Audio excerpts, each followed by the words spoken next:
De la route des fourrures aux eaux imprévisibles des Everglades en Floride, en passant par le lac Saint-Jean, l'enseignant au cégep de Jonquière, James Deraps, adore s'aventurer dans des expéditions de plusieurs semaines à bord de petites embarcations qu'il construit de ses propres mains.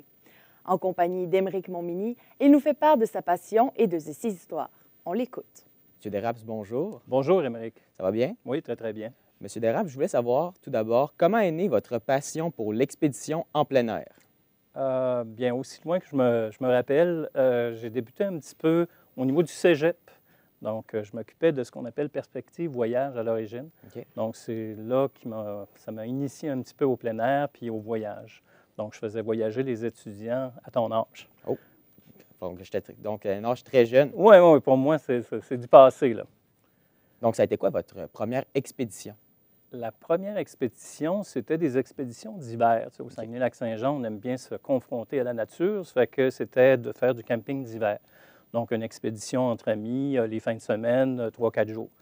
Depuis, j'ai fait des expéditions beaucoup plus longues, d'une trentaine de jours, 40 jours même de voyage. Justement, dans ces longues expéditions-là, vous avez créé des voiliers démontables. Oui, effectivement, ça s'appelle des Gorfnik. Donc, c'est venu de l'idée d'un de mes amis, André-François Bobo, professeur émérite à l'Université du Québec à Chicoutimi, OK. qui, lui, avait pris sa retraite. Puis, un professeur à la retraite, ça ne s'assit pas sur ses lauriers. Donc, il a décidé de créer un voilier d'expédition. Donc, c'est un petit voilier. Il faut comprendre que c'est fait à partir d'une planche de 4 par 8.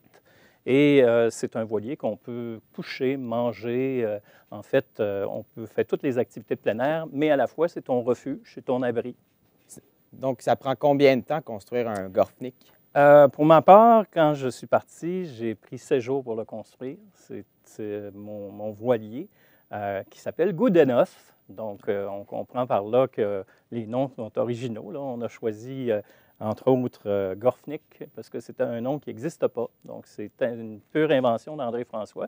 Et le mien, Good Enough, je pense que j'ai aussi mis ma petite touche pour dire qu'après 16 jours de travail sur le voilier, c'était le temps qu'on finisse puis qu'on prenne la mer avec. Justement, vous avez décidé de mettre les plans de construction de votre Gorfnik et de votre Goudenov sur Internet, gratuitement même. Pourquoi avoir décidé de faire ça? Bien, en fait, c'est pour faire partager les connaissances qu'on a acquises, parce que le voilier, il change sans arrêt. On trouve à l'améliorer avec soit des ajouts qu'on fait, et on découvre aussi d'autres utilités à ce voilier-là. Et on a voulu le faire partager à la communauté, donc les gens qui veulent passionnés de voile, qui veulent se lancer dans l'aventure de construire un voilier.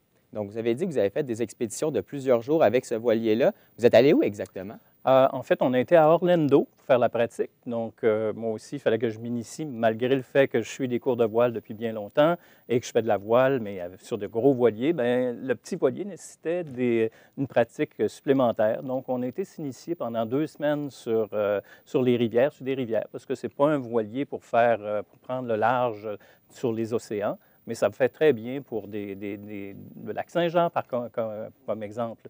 Donc, on a été faire de la pratique autant sur le lac Saint-Jean que dans les rivières d'Orlando.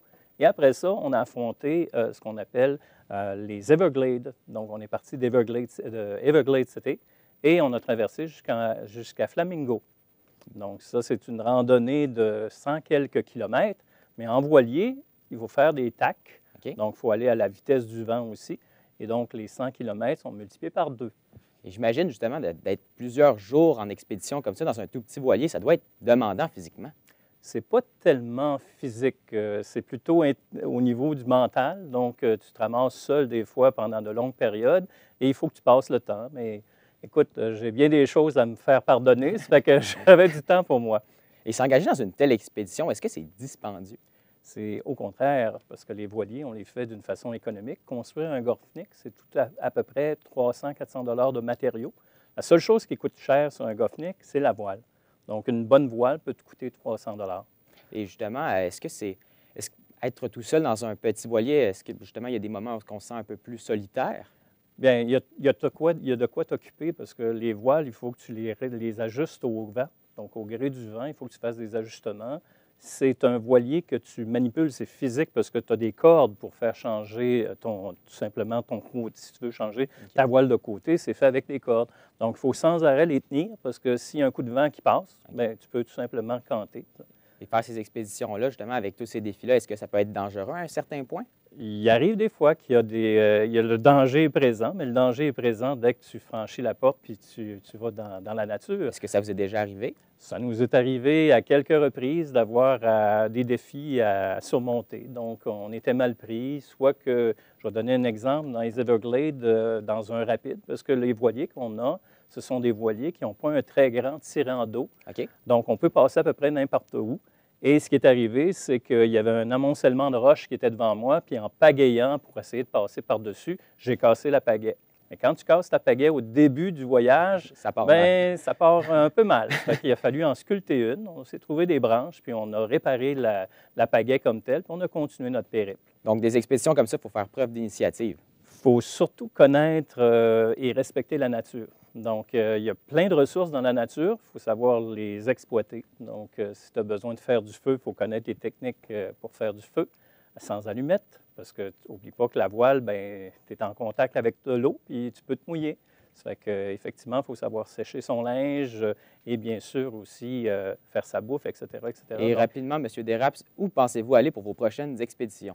On a un projet sur la table. Il s'agirait d'aller construire nos voiliers dans un autre pays. Donc, ce qui est avancé, c'est en Mongolie. OK. Il y a une rivière à Ulaanbaatar.